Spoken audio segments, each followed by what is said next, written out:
Hello guys, I'm Foxy, and welcome to RadFox University. Today we are going to talk about the settings you should consider checking and maybe even changing. Many people don't even realize what they can do. Let's get to know something new.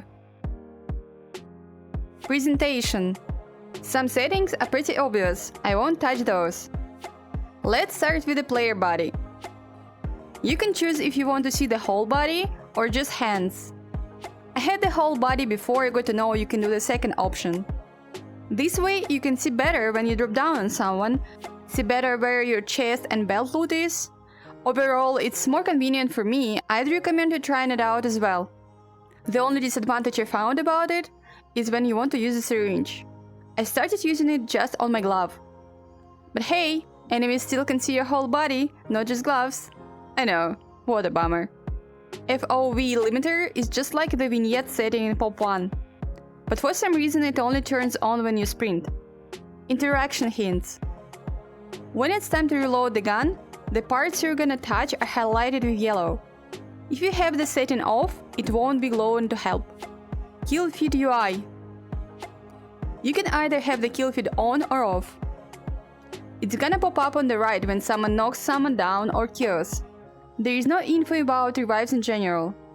If you have the setting turned off, there will be no info at all about knocks and kills, not even team ones, not even your own. Completely blank. Camera shift. This setting is currently bugged and doesn't change anything. Blood effect. I recommend keeping it on unless for some reason you need it off. Sometimes you can see the blood from afar when enemies are shooting each other big time and you can go for a third party. Compass. There are 3 types of compass: at the top, at the bottom, and combined. It's no use for me, but maybe it helps you. Vehicle Vision Assist. That's for driving. The first one is a usual vignette. And the second one makes a weird blue box appear. So I have it off. A tip for driving, it feels better sitting down. Graphic. You will only see this setting if you are on PC. It really depends on your PC specs. I don't try the highest setting here to not experience any lag. Devices. It's another PC-only setting where you simply choose, well, you can see. Control. Probably the most important and totally the most confusing part. If you find yourself not being able to crouch or in general the height feels off, that's where you can calibrate it. Parachute options. There are several settings about how you want to rotate, smooth turn or snap turn. And there is a parachute specific one. They act separately. So, for example, you can have a smooth turn and general movement and snap for the parachute. Keep in mind that if you choose a smooth here, you cannot rotate using your joystick. Only turn in IRL or as it shows moving your controller up and down. Gun handling pivot. This is one of the settings that I don't think I understand fully, so if someone can explain thoroughly, you're welcome. From what I tested, it feels like when you choose the model pivot, the gun is more responsive when I rotate it. With wrist on, it moves slower, with the speed of my off hand. So almost like the off hand influence setting in Population 1. I'm not sure which one is better for you, but the default one is the model pivot. Fixed foregrip holding. I tested all the guns and didn't find any difference. But in general, this setting is specifically for keeping your hand on the foregrip and not allowing it to slide back to the magazine hold stance. Hand on reload. When set to release, your in-game hand will let go of the mag once it clicks into the gun, even if your IRL hand is still holding the trigger. Set to hold and it will act realistically.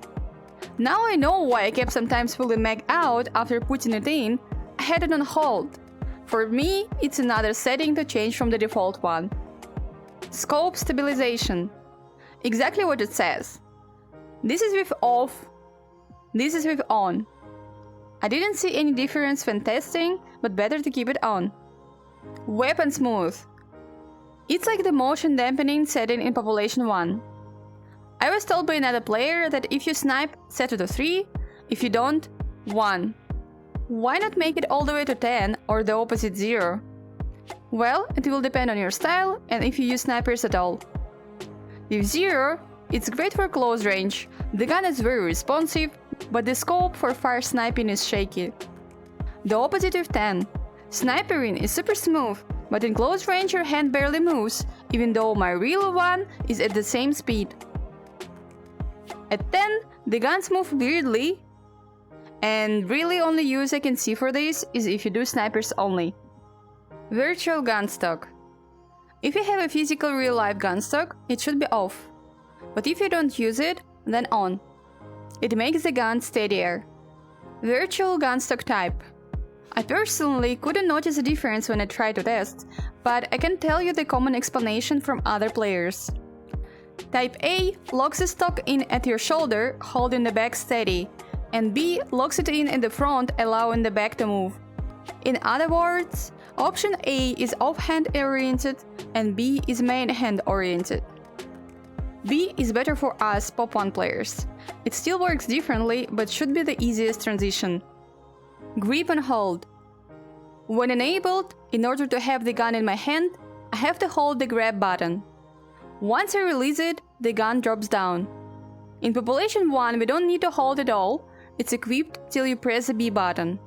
With grip and hold setting off, you don't need to hold the grab button all the time, only in order to grab it, and you will need to press it again to release. Even though the second option sounds more like we do in Pop 1, I use the first one. This way, when I hold the gun with two hands, once I let go my left from the grip, it goes away like it should. But with the disabled setting, you will have to press the button again to not hold it. This is where it becomes confusing. You just cannot reload quickly, and it's more difficult in general this way. Gadget interaction is about how you pick up stuff. If you want to grab loot with your grab button or the trigger. Clip interaction. How you pick up a clip? With trigger or grab button. Weapon mount. Just if you want to have your second gun on your right or on the left. Weapon slot layout. Either in front of you and on the right, or in front of you and behind the shoulder. The shoulder option may mess you up when you try to pick up a backpack. Loadout slot layout. Where your grenades and heals are. By default, the knife and grenades are on the left, and the healing items are on the right. You can set it to mirror, and then it will be reversed. Head-oriented movement. If you have it disabled, you walk where your left hand is pointing. Enable it, and you get the classic way of moving around. You go where you look. Hand movement. It's about which joystick you want to pull to move around. Auto sprint. I used to think that I must have this on to not break my joystick, but then I turned it off for two reasons. First is that enemies hear you when you sprint, they don't or barely hear you when you just walk. When you don't sprint, you have a bigger chance to be stealthy and be unexpected and get a kill. Second, you can sprint by raising your gun up. That's the next setting here, so no buttons needed. Virtual crouching. You can crouch in real life, and if this setting is enabled, then also by pulling your right joystick down. That's all I wanted to show you today. Is there anything else you'd like to know? Write in the comments. If the video was helpful, please press like and subscribe. You can find more videos about Contractors Showdown and Population 1 on my channel. Anything to add or ask? Welcome to the comments. Thank you for watching. Bye!